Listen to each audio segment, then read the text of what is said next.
Good morning everyone. আজকে আমাদের প্রথম ক্লাস এবং আমরা যে প্রথম ক্লাস সেটা হচ্ছে ক্লাস 10-এর যে ইংলিশ টেক্সট বুক আছে এবং প্রথম লেসন যেটা আমরা দেখতে পাচ্ছি father's lesson 1 father's help. Father's help মানে পিতার সাহায্য। এটা কার লেখা? এটা আর কে নারায়ণের লেখা। আর কে নারায়ণ কে ছিলেন? যার জন্ম হয়েছিল 1906 সালে এবং তিনি পরলোক গমন করেছিলেন 2001 সালে। is one of the leading figures of early Indian literature in English. আমাদের ভারতীয় ইংরেজি সাহিত্য যেটা আছে তার মধ্যে নামকরা ব্যক্তিত্ব বা লেখকদের মধ্যে তিনি একজন ছিলেন। His notable works include Malgudi days and the guide. তার সব থেকে নামকরা যে লেখাগুলো রয়েছে তার মধ্যে দুটো লেখা আমরা দেখতে পাচ্ছি। একটা হচ্ছে মালগুড়ি ডেজ আর একটা হচ্ছে দ্য গাইড। এর মধ্যে আমাদের সবথেকে ইম্পর্ট্যান্ট যেটা হবে সেটা হচ্ছে আমাদের জেনে রাখতে হবে মালগুড়ি ডেজ। কেন জেনে রাখতে হবে পরে দেখছি আমরা।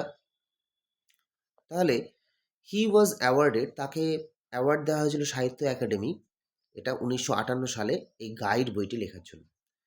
আমাদের এই যে গল্পটি রয়েছে যা ফাদার্স হেল্প, এই গল্পটা একটা এডিটেড অংশ, মানে ওখান থেকে নেওয়া হয়েছে, এক্সাপ্ট করা হয়েছে।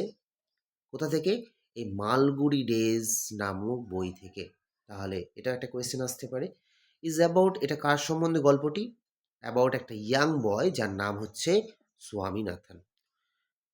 এবং গল্পটি কি নিয়ে? স্বামীনাথনের কি বিষয়? যে কিনা is unwilling to go to school. এই আনউইলিং শব্দটির অর্থ কি? আনউইলিং শব্দটির অর্থ হলো অনিচ্ছুক। অনিচ্ছুক। তাহলে সে স্কুলে যেতে চাইছে না, but is forced by his father to attend the school. কিন্তু তার পিতা তাকে জোর করছে স্কুলে যাওয়ার জন্য। দ্য স্টোরিটা এক্সপ্লোর করছে কিভাবে? How? Through the events that follows, যেটা আমরা পরবর্তী দেখতে পাবো ঘটনাক্রমে। স্বামীজ original reservation about his teacher Samuel get transformed considerably.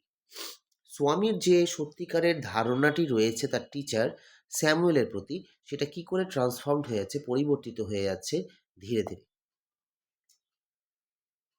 চলো ইউনিট 1 কি বলছে? লাইং ইন বেড, বিছানায় শুয়ে শুয়ে স্বামী রিয়েলাইজ করলো, স্বামী বুঝতে পারলো, উইথ এ শাডার, একটা শিহরণ দিয়ে উঠলো তার মধ্যে, ভয়ে কম্পিত হয়ে ওঠা বা শিহরিত হয়ে ওঠা, that it was Monday morning. সে বুঝতে পারলো যে এটা কিনা আবার সেই মানডে মর্নিং, মানে সোমবারের সকাল হয়ে গেছে। তো সোমবারের সকালের সাথে ওর শিহরিত হওয়ার কারণ কি আছে দেখি।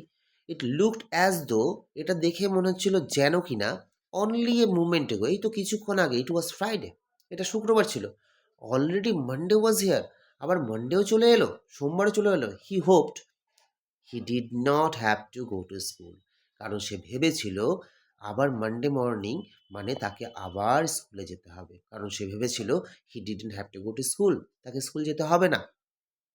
সুতরাং বাচ্চারা যেরকম করে যে আমার এটা হয়েছে ওটা হয়েছে, মিথ্যা কথা বলা। তো 9 o'clock স্বামী ওয়েল্ড করল। ওয়েল্ড মানে হচ্ছে আমরা বলতে পারি আর্তনাদ, করা। আর্তনাদ করে বলল, আই হ্যাভ এ হেডেক, আমার মাথা ব্যথা হয়েছে।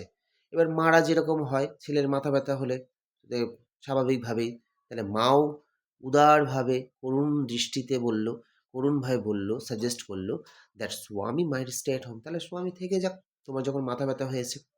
অ্যাট 9:30, সকাল 9:30 সময়, when he ought to have been in the school prayer hall, তাকে কোথায় থাকা উচিত ছিল? স্কুল প্রেয়ার হলে থাকা উচিত ছিল সকাল 9:30 সময়। স্বামী was lying on the bench in mother's room, স্বামী তখনও পর্যন্ত শুয়ে রয়েছে অন দ্য বেঞ্চ। তাহলে প্রথমে শুয়েছিল বেডে, এখন শুয়ে আছে বেঞ্চে প্রথমে, এবং কোথায় শুয়ে রয়েছে এখন? এখন শুয়ে রয়েছে মায়ের ঘরে। ফাদার তাকে দেখতে পেল এবং বলল, father asked him, have you no school today, তোমার কি আজকে স্কুল নেই? স্বামী রিপ্লাই দিল, হেডেক, আমার তো মাথা ব্যথা হয়েছে। ননসেন্স, সব ভুলভাল। Dress up and go, dress পরো এবং এক্ষুনি যাও। হেডেক, মাথা ব্যথা যে। Loaf about less on Sundays and you will be without a headache on Monday. রবিবার দিন কি তুমি কম লোফ অ্যাবাউট করে বেড়াও? লোফ অ্যাবাউট মানে ঘুরে বেড়ানো, ঘুরে বেড়ানো, চারিদিকে খালি ঘুরে বেড়াও রবিবার করে, তাই সোমবার দিন মাথা ব্যথা হবে না তো কী হবে? স্বামী new how strict his father could be. স্বামী জানতো যে তার বাবা কতটা স্ট্রিক্ট হতে পারে, অর্থাৎ কতটা কঠোর হতে পারে। So he changed his tactics. Tactics মানে হচ্ছে ওর যে সমস্ত পরিকল্পনা বা প্ল্যানিং বলতে পারি আমরা। সুতরাং সে তার প্ল্যানিংটাকে চেঞ্জ করলো। কি করলো?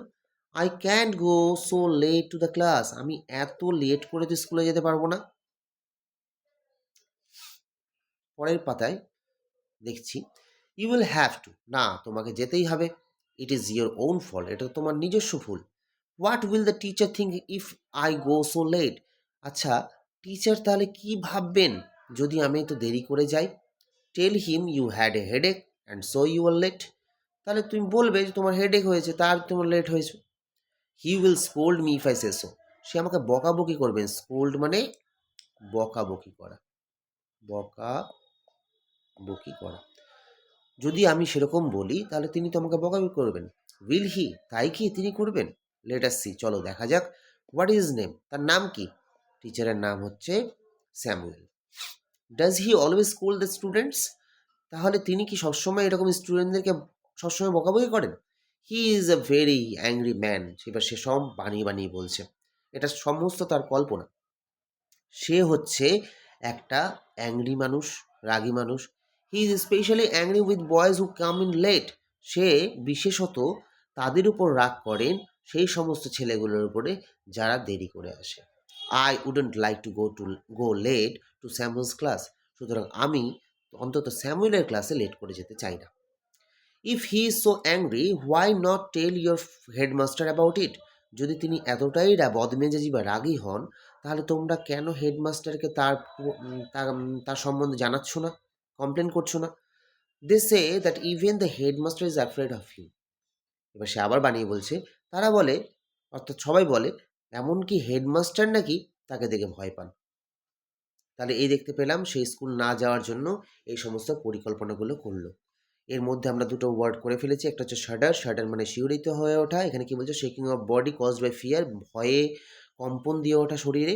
আর লোফ, লোফ মানে move around in an idle manner, অর্থাৎ লাফিয়ে লাফিয়ে ঘুরে বেড়ানো।